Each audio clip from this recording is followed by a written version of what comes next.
Pertanyaan kedua, Nabi Muhammad kan maksum, tidak punya dosa. Dosa apa yang ditobatkan, yang beliau baca saat istighfar? Itu dosa yang disebut dalam hadis, innahu la yughanu ala qalbi. Hadis ini sahih, ya. Sesungguhnya ada ghain yang menutupi kalbuku. Apa arti ghain? Nurun, cahaya yang menyilaukan kalbu Nabi.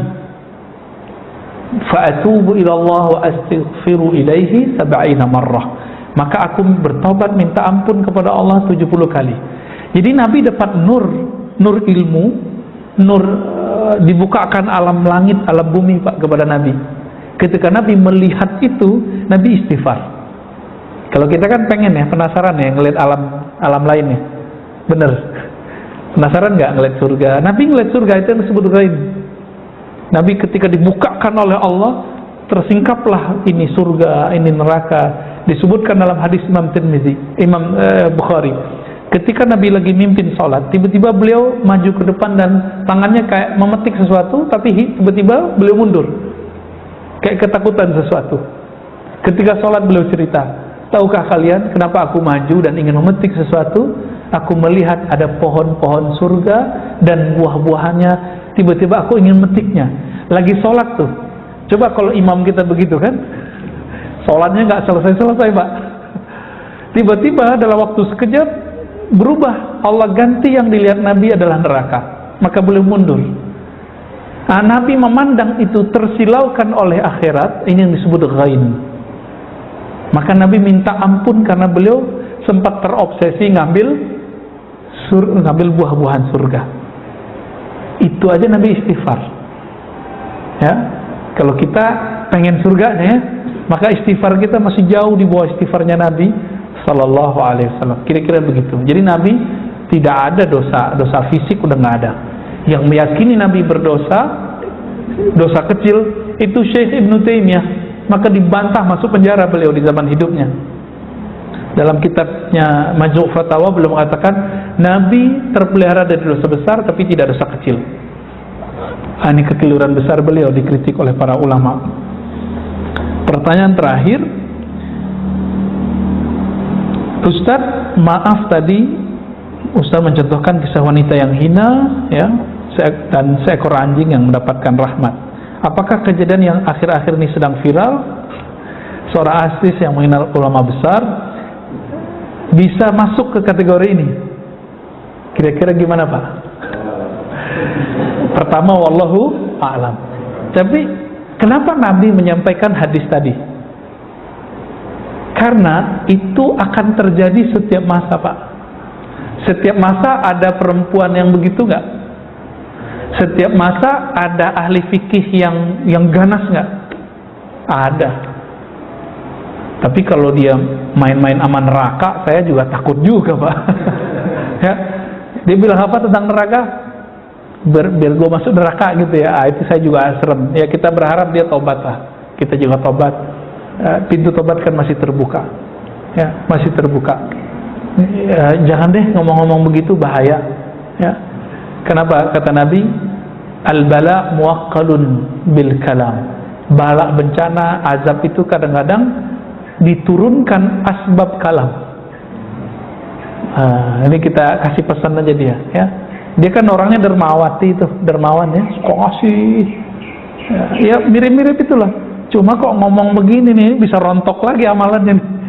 Ya, kita nggak boleh memandang rendah Pak, siapapun nggak boleh. Saya minta ampun kepada Allah jika saya memandang rendah siapapun, baik yang sefaham, tidak sefaham, yang taat ataupun maksiat.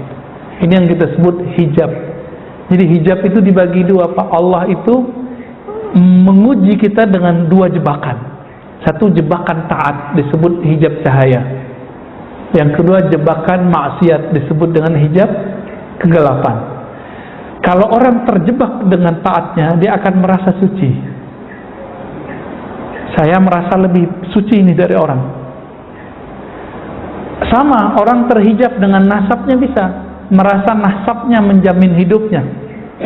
Hati-hati juga nih para habaib, hati-hati juga. Walaupun antum itu keturunan Rasulullah, nanti yang akan memutuskan Sayyidah Fatimah. Saya dapat Fatimah kan dapat laporan nanti. Siapa cucu-cucunya yang mengikuti ajaran Nabi. Yang nggak diikutin dipecat Pak kehabibannya. Tapi karena kita nggak tahu, kita serah saja kepada Allah. Maka jika ada habaib yang aneh-aneh, kita diam aja Pak. Kita serahkan kepada yang ahlinya. Sudah ada yang ngurus. Ya, dulu waktu saya ketemu dengan seorang kawan saya Habib, dia bilang, udah Ar-Razi yang habaib urusan kita Alawiyah. Ya sudah, semenjak saat itu saya nggak mau ngerecokin masalah para zuriat Nabi Sallallahu Alaihi Wasallam. Ini mau Syiah mereka, mau ekstrim, kita nggak mau urus. Itu sudah ada yang urus. Jadi Bapak Ibu tolong jangan nyinyir kepada zuriat Nabi. Ya, kenapa? Kan mereka punya nasab.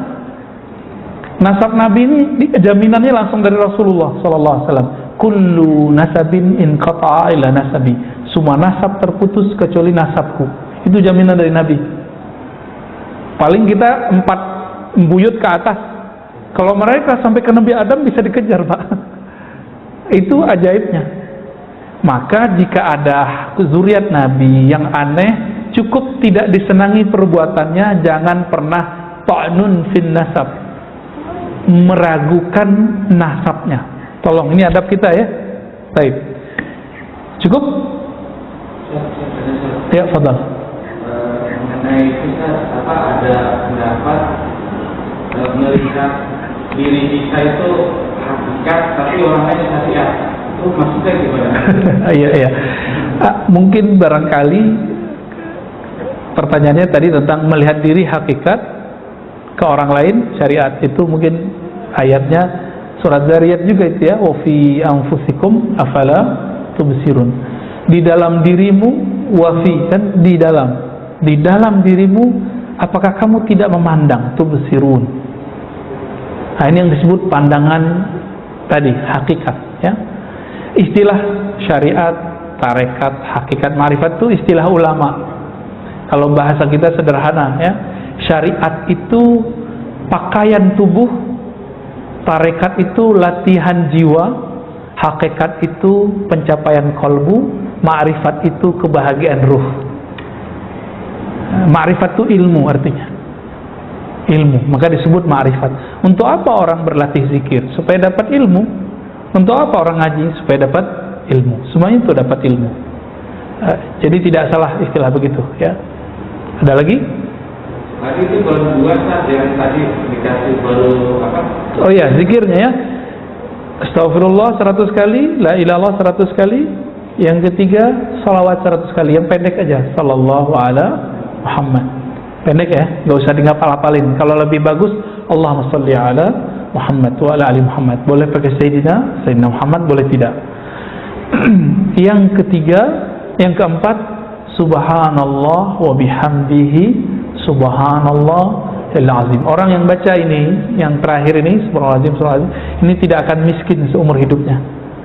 Tapi berzikirlah ini bukan karena takut miskin, tapi karena ingin mendekat kepada yang maha kaya, Allah subhanahu wa ta'ala.